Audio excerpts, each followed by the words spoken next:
right, PPE League 2024 continues with our last presenters for our policy case competition. We have Ottawa University from Ottawa, Kansas, and they were posed this question. Should the Central Bank of the United States, the Federal Reserve Bank, introduce a U.S. government-controlled digital currency and eliminate paper currency and coin?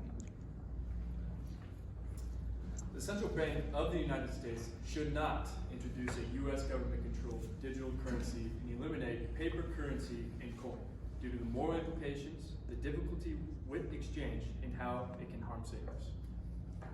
Some of the concerns are the learning curve with the elders, youth, and some areas that don't get that education. It might be hard to teach the youth what this new system is.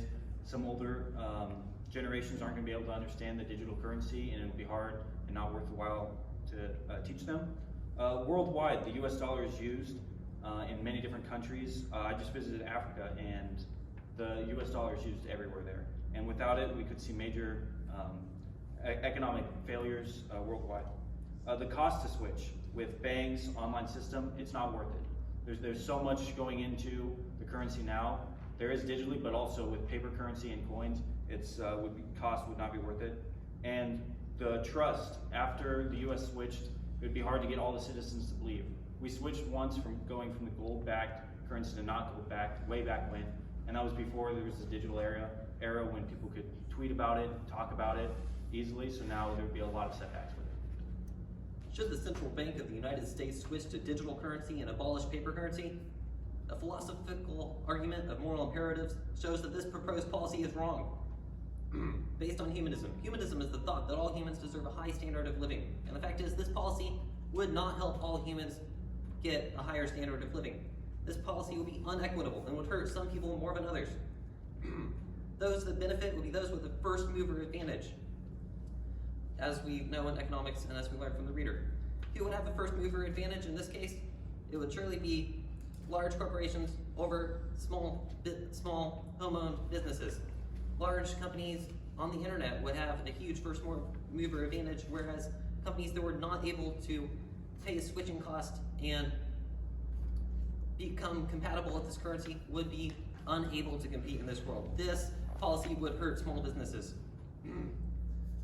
Furthermore, a philosophical slippery slope argument based on consequentialism shows that this policy is a path that leads to places we don't want to go. This is a falling domino that will hurt us. It might look good now, but this is not something that American people would want, and it's not a decision that should be made lightly in this way. Thank you. This proposed solution would also have serious political implications with the U.S. populace. The U.S. people are big savers, and one of the issues with getting rid of all paper and coin currency and moving to a strictly digital currency would be that it would harm all of the savers right now who keep large stores of cash under their bed, in their pillowcase, etc. Additionally, there are places in the U.S. where they're still very disconnected from like electricity, the digital world, etc. Right? There's places like, deep in the mountains of Appalachia, stuff like that, where it would be very, very hard to get to the point where they would be able to use only a digital currency. Also, additionally, by getting rid of all of the paper and coin money, it would be opening up the U.S. currency to huge security concerns, especially with like glitches and hacking and such. Electronic money can be easy and convenient, as all the supporters tell us, to use, but it also allows for the government to easily track taxes and other things. And the serious security risks, right? Like Bitcoin and digital money, it's still in its very, very early stages. It's still a baby in terms of money. And so, as we've already seen with like other, like the coins and stuff, right? They could be hacked. There could be mining issues with getting coins. There could also be glitches. One of the nice things about cash is that I can go up to Cole and I can say, Cole, I have $5 here, I'm ready and available. It's in my hand. But with a digital currency, I could have issues with transferring, right? Like if my money gets glitched up on a phone or however it would work, then we're stuck in this awkward stage, right? Like a lot of times, even when we see like this like in between with like paper and digital money, so like checks, there's issues already with like if somebody writes a bad check and the bank doesn't figure this out until way later, then they're in this like tough period where like a service or a good has been exchanged, but there's been no money exchange. And so allowing the government so much control over the money, over the ability to get to the money could be very dangerous. So, in conclusion, we do not support the U.S. government central banking system creating a decentralized digital currency that would eliminate paper and coin currency because digital currency is not fully fledged and it can be hacked. It takes away the U.S. citizens' rights to not use the internet or their choice of using the internet, and not everyone will have equal access to it, and it also harms people with large cash balances and people who just save money. Thank you. Okay, we got time for our professor judges to ask questions.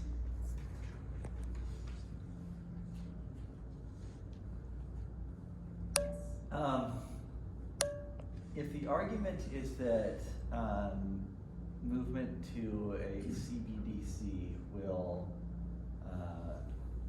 have unequal results, a lot of times people argue for movement to a CBDC precisely because it makes things like universal basic income much easier.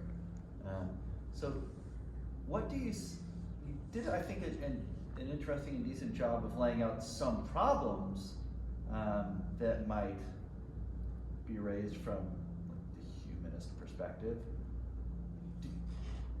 Are those problems not outweighed by the benefits that this makes problems like poverty easier to address? I think that, you know, you're right, there are benefits, but those benefits do not outweigh the harms, specifically with what Cole explained about like first mover advantage, right?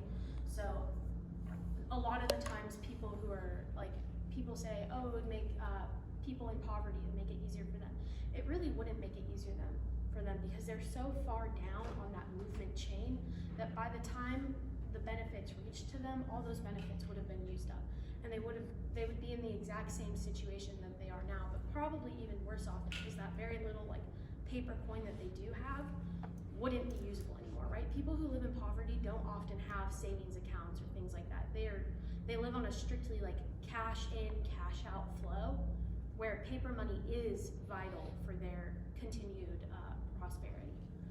And also, like I was saying, worldwide, the U.S. dollar is used when inflation's really high, like in Africa. Their currency they can't use because it's pretty much worthless. So they use the U.S. dollar, and it would be a complete issue worldwide.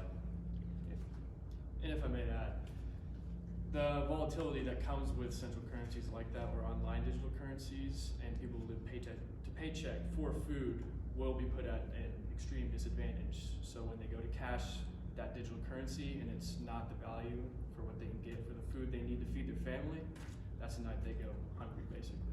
Both the marginal cost and marginal benefit analysis shows that this policy would cause much more harm than it would help. Are there any more questions? Yes. Thank you. Talk a lot about the risks of digital currency. In the last 10 to 15 years, we, public, have chosen to hold less and less and less cash balances and more digital balances in our checking account at our bank. So wouldn't the digital balances we currently hold face those same risks, and haven't we chosen to deal with those risks and benefits as opposed to the risks and benefits of holding cash instead? I would say that in regards to our current financial system, it's important to note that currently digital currency and the cash that we have both complement each other. They are one and the same, and they can draw strength from each other. But in this case, this would be like having a rope and breaking it into tiny strings where they would be weaker apart than they are together. I also think that's more of a United States kind of thing. I think globally, people use a lot more cash. And when it comes to the United States though, everyone is using digital currency just for more reasons that is kind of accessibility. It also plays into credit, which is a big factor here in the United States. Worldwide though, it's not the case. Yes. So volatility is an issue for digital assets like Bitcoin that have a scheduled, issuance schedule, right? And So the supply and demand can really trigger these things, and that can be really volatile. But something like Tether, which is pegged to the US dollar, that doesn't have those same volatility concerns. So if we have the CBDC, which is controlled by the central bank and isn't predictably issued like Bitcoin, but can be subject to the same controls that a centralized currency like the dollar can now, does that solve the volatility issues? Right, No, that's a great because question. then it's gonna be much easier for the government. We already have issues right now with like inflation and stuff, right? With that like government, with that centrally controlled money where like, at least there's the time period right now where it takes for, you know, the government to print out more money to get that money into circulation. With that, it would make the issues with inflation much more speedy, right? Like as soon as the government decided that like we're gonna inflate the US dollar, they would be able to do it digitally. And I think it would also tie into some implications of outsourcing. So as we mentioned earlier, internet access in some places is not available. They're still using paper coins. So if a company in the US wanted to outsource some work in another country and that country doesn't have any digitalized currency they use and they only use paper, there's a huge implication there. I think it's important to note that the mere fact of tethering the currency to the current US dollar would not make this digital currency, first, any better than the current US dollar, only worse. But second, it wouldn't make the US dollar any more stable than it is. Even the last several years, just recently, that massive inflation that hurts consumers over. I also think there's something about having a physical version of a dollar, like mentally. If you see a $1 bill, you can think that's a dollar. If you put it all digitally, the idea of it just feels digital, doesn't feel real. Girl math would be atrocious. So, yeah.